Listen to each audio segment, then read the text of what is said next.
answered, please email them to research@hemophilia.org, and we'll make sure to include them and speak to them more thoroughly next week. So also, play Dr. Mike, who's now flying. That's why he's not here with us today. He's in the middle of the air, but he left us this recording, and then we'll answer questions. Thank you.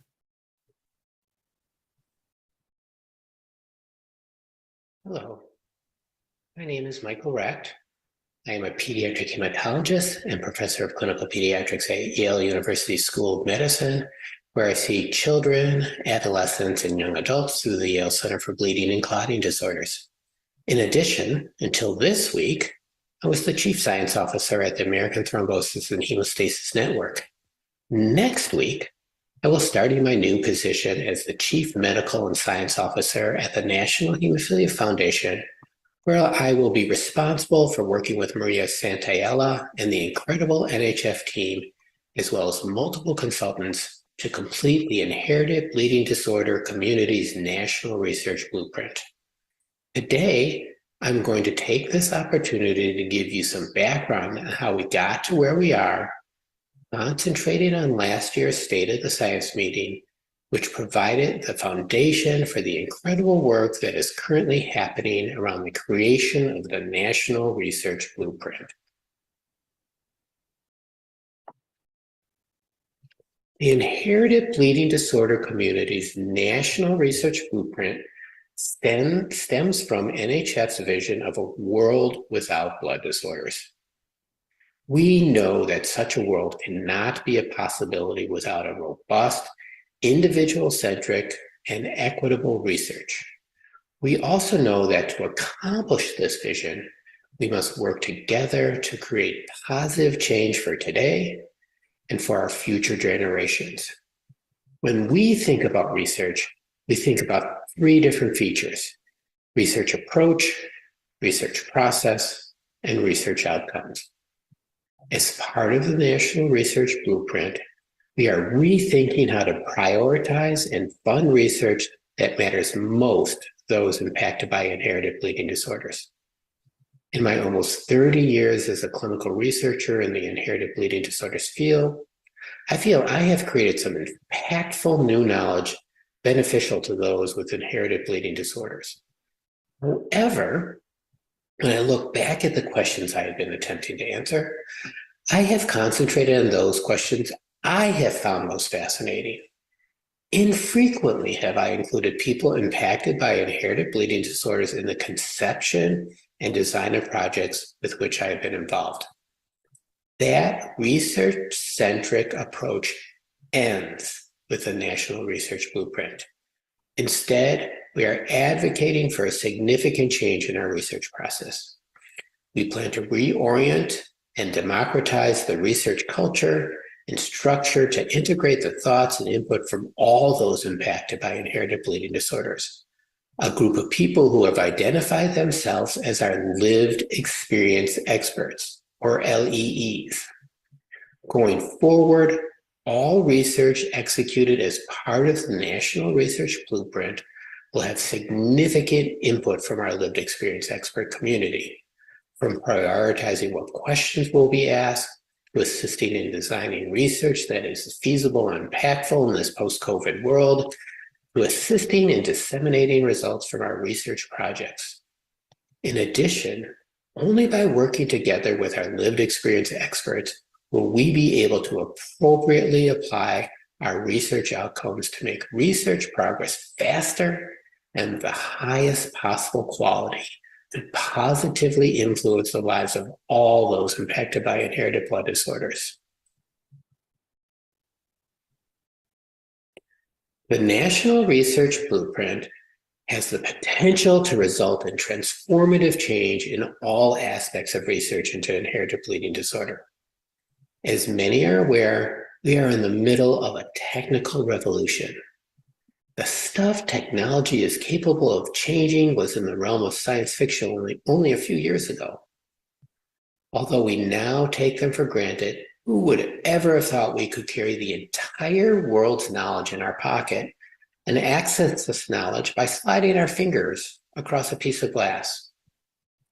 It is by leveraging new technology, analytic tools, including artificial intelligence and machine learning, and matching them up with an engaged community who will help us figure out the right and best questions to ask and answer that we have this opportunity to provoke dramatic change.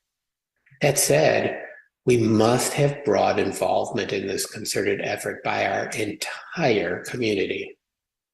Not only those with inherited bleeding disorders, but their families and caregivers, all health professionals, not just doctors and researchers, our society's leaders, including those from faith communities and those with expertise in medical and research ethics, and of course, our partners who are in insurance, hospital and research administration, and the pharmaceutical industry. Only by including everyone in this process will we be able to accelerate real progress that matters to individuals and families. So we've been at this for almost 3 years, since Dr. Valentino came to the NHF as president and CEO. The whole process started by listening to those impacted by inherited bleeding disorders, providers, payers, government partners, industry representatives, local leaders, and elected leaders. In September 2021, we had the virtual State of the Science Summit. This summit was the culmination of over a year of work by hundreds of people who gave their thoughts about what the most important research priorities were for those impacted by inherited bleeding disorders. 6 working groups were formed and reported on research priorities for those with hemophilia, those with von Willebrand disease, platelet disorders, and other mucocutaneous inherited bleeding disorders, those with ultra-rare inherited bleeding disorders, and those who are women, girls, and persons with the potential for menstruation. All research priorities were couched in the idea of diversity, equity, and inclusion. This work helped us define our research priorities by assessing the feasibility, impact, and risk of each potential project. The National Research Blueprint Working Groups were formed in 2022 and have been diligently working to design this next phase of the project. All the National Research Blueprint Working Groups have been charged with understanding what the community needs from research to help get to the world without inherited bleeding disorders. To that end, the manuscripts from each of the working groups of the State of the Science were just published in a special supplement of the journal Expert Review of Hematology.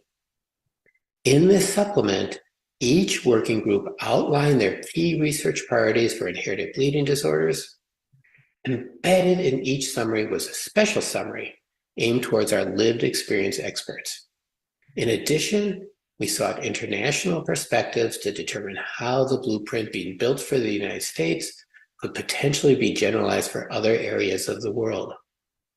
These recommendations are the basis on which the National Research Blueprint is being built.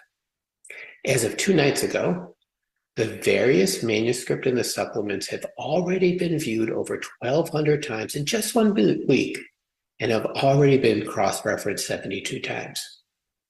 Please go to the Expert Review of Hematology website, just Google Expert Review of Hematology, and look at these papers. And if you want my suggestion, please take the time to read the paper by Esmeralda Vasquez, Michelle Kim, and Maria Santaella, describing how the group of lived experience experts participated in the State of the Science and the role they are playing in the National Research Blueprint. This paper is as inspiring as anything I have read in a long time. These papers represent the basis for a clear and actionable National Research Blueprint. Methodical processes were taken to ensure the recommendations are well grounded in clear unmet needs and under-addressed challenges. As I previously discussed, each of the research priorities were assessed for their feasibility, their risk of failure, and the potential impact to positively influence the lives of those with inherited bleeding disorders. The conclusions of each of the working groups offered defined specific steps to make progress in each of the focus areas. Most importantly, these recommendations reflect the interests and desires of our community. The combined conclusions reflect years of community dialogue and debate. They are all grounded in the principles of social justice, diversity, equity, and inclusion. And there was deep integration of lived experience experts throughout the entire process, supporting the most realistic applicability of research priorities to address care for previously excluded populations. So what does this all mean? All of this work has pointed us in the right direction. We have crossed the threshold for action. We are currently presented with an opportunity that may not present itself again. If we don't do this right, we might not have a second chance. And we must act now, understanding both the importance and urgency of the situation. Today, we are at a tipping point. We have the necessary critical strategic and inclusive momentum to achieve transformational progress. We have the combined passions of clearly defined priorities, community engagement, and diverse commitment. We are in the middle of incredible therapeutic progress in the treatment of people impacted by all inherited bleeding disorders.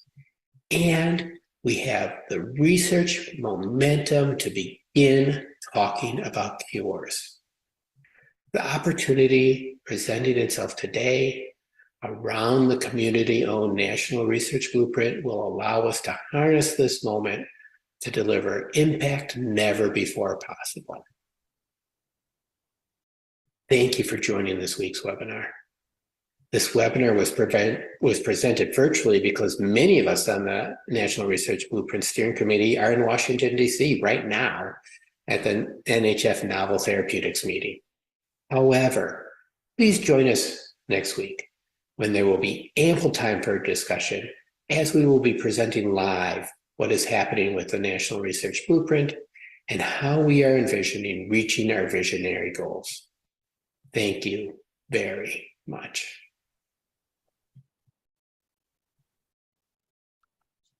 All right. Let me just stop sharing my screen and then share it again. We've got a quick little update to make for everyone before we start the Q&A. Here we go. Okay, so as a reminder, nominations for the Awards of Excellence are open through May 5th. Let me move this guy down here. I wonder if I can. Hemophilia.org/BDC is the website you're going to want to go to. You're going to click on that program tab and then click on Awards of Excellence.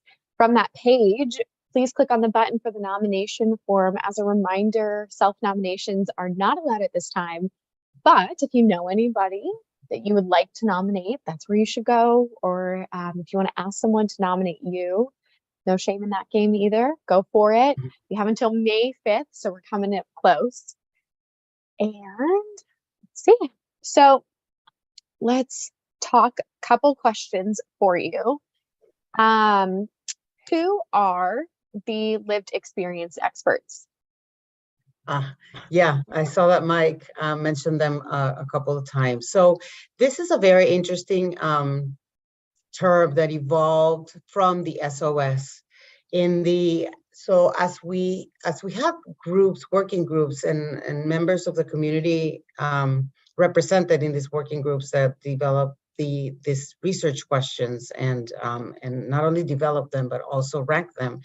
In an effort to make sure that patients were part of the discussions and were part of the group, and recognizing and the incredible expertise that they have by living and by being infected by bleeding disorders, we began calling them subject matter experts because we truly believe that they were experts in their own condition, right? No matter how great of a clinician or how good of a researcher we are, that is a unique perspective that only then possessed.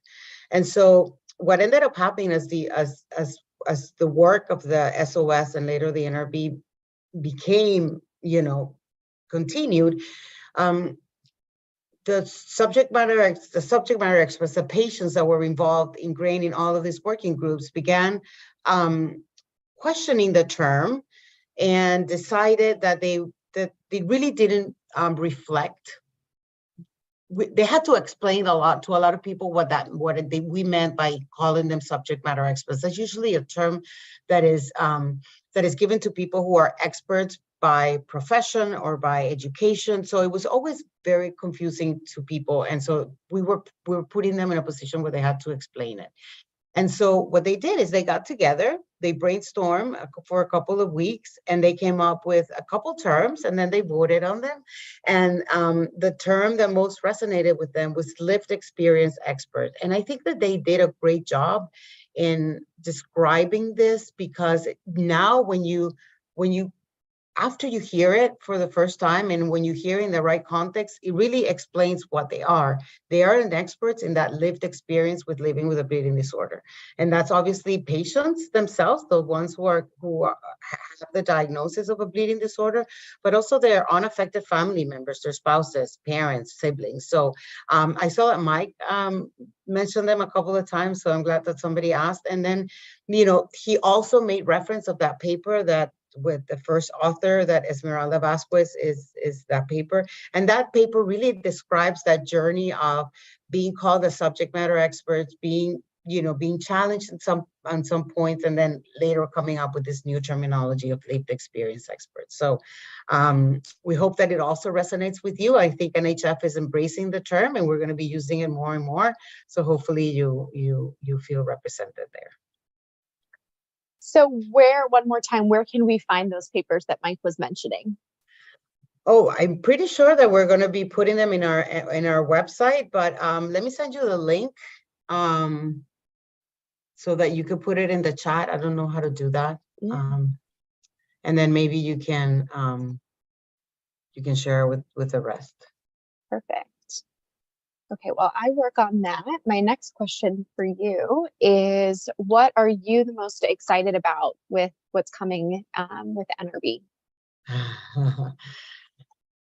This has been a huge effort, a very big effort from the community. We spent a lot of time coordinating it, convening different members of the community to really stop what they're thinking, and on a volunteer basis, right? We all know how busy we all are, and so the whole community came together to not only come up with identify research gaps, but also identify research questions that will be important to address in the next few years. They also ranked them by impact and feasibility and risk. So it was not only coming up with questions, but also, really organizing them in a way that we could really prioritize in a sensible way. And now our next step is what we're doing with the national development of the National Research Blueprint, is that, okay, now we have these questions, what is the best way that we can answer them? And so we are looking at them, and we're looking at the infrastructure, but we also want to make sure that we're doing all that in a patient-centric manner, so in an LEE, lived experience manner, that we're really doing things with not only the patients at the center of what we're doing, but also integrating it into the process. So that's a very exciting and very novel approach to how we've been conducting research in the bleeding disorders community. We're also making sure that we're leading into all the equity, diversity, and inclusion principles that is not only so important in healthcare, but very important in research. If we want research to be inclusive, and we want to make sure that it's representative and generalizable to everyone, regardless of who they are, they must be included in the research process. And they also, all the barriers that are created, there are all these institutional barriers, all these biases, and all these terminologies, and all these situations that we're currently understanding more and more that they exist, addressing them in a way that we are purposefully being inclusive of everyone. And also really, like Dr. Rex said, galvanizing the community and really making this happen. We are the verge of curing many of these bleeding disorders. And I think that if we put the same amount of energy in the next step, which is really accomplishing this in a collaborative manner, and again, including the patient, including the health equity, diversity, inclusion principles, that we're actually collaborating, that we're not working in silos. I think that we will also advance the ultra rares of our disorders that perhaps have a little bit more of lag time in good therapeutics to treat their disorders. So it's a very exciting project. It's really hard to pick one thing, but I think it's like the well thought of and very comprehensive approach to really looking at our research and advancing it in a way that it makes sense, so that it's inclusive and that it propels science forward. Perfect. And then for my final question for you, who was involved in this process? Well, many of our community members. So for the SOS, we had over 100 people in different working groups. Those working groups were mainly categorized by disease and by disorders. So we had a group for hemophilia A and B. We had a group for von Willebrand's disease and for other platelets and mucocutaneous disorders. We had a working group for ultra rares. Again, we had a working group for the equity, inclusion, and diversity aspect of a research enterprise. We had a working group of that was looking at workforce and was looking at infrastructure and resources in general. And so, but in end, we had a group that was focused on women, girls, and those with the potential to menstruate, just because we are understanding that that women are represented in the hemophilias and the ultra rares and in von Willebrand's and platelet disorders. We really didn't want to dilute the expertise. And I say dilute the expertise because we brought people in these working groups clearly from the bleeding disorders community, right? So we had doctors and researchers, but we also had pharmaceutical industry representatives, and we had government representatives that were helping us coordinate the effort. We had patients. Back then we called them subject matter experts, but now are lived experience experts. But we also had experts from international experts. Oh, we had nurses, physical therapists, social workers, geneticists. I mean, all the interdisciplinary members were represented there. But we also had members, international members. We had a few international people join our groups. We have people from outside the bleeding disorders expertise. So to make sure that we could, that we don't need to reinvent the wheel, right? We need to borrow from other specialties to be able to build something, to continue building on what they're on their expertise as well. So, like I said, there were hundreds of people involved in the SOS. The NRBs, that we will discuss that in more detail next week. It's a little bit smaller. It's a little bit more focused, because now we know what we need to study. Now we know what the research is all about. What we're doing now is trying to come up with a framework, with a blueprint of how to accomplish it. So those working groups are organized a little bit differently. Of course, we have our health equity, diversity and inclusion working group. The lived experience experts were all scattered around working groups before in the SOS. Now they have their own working group. Again, these two pillars of the NRB are essential and incredibly important. So we wanted to give them their space and their own group so that they could brainstorm and they could make sure that this NRB that we're creating really leans heavily into these two principles: health equity, diversity, inclusion, and patient centricity, lived experience, expert centricity. But we also have community engagement as part of one of the NRB working groups, looking really into socializing the blueprint, what we're doing, trying to help us understand, communicate, and really galvanize the community behind the effort. Of course, we have one that is looking at workforce and infrastructure, because it's important to educate the next generation of researchers that understand research under these terms. And I'm missing one more. That's terrible of me. But anyway, so it's a little bit more focused. It's really addressing the blueprint, the framework of how we're going to conduct research going forward.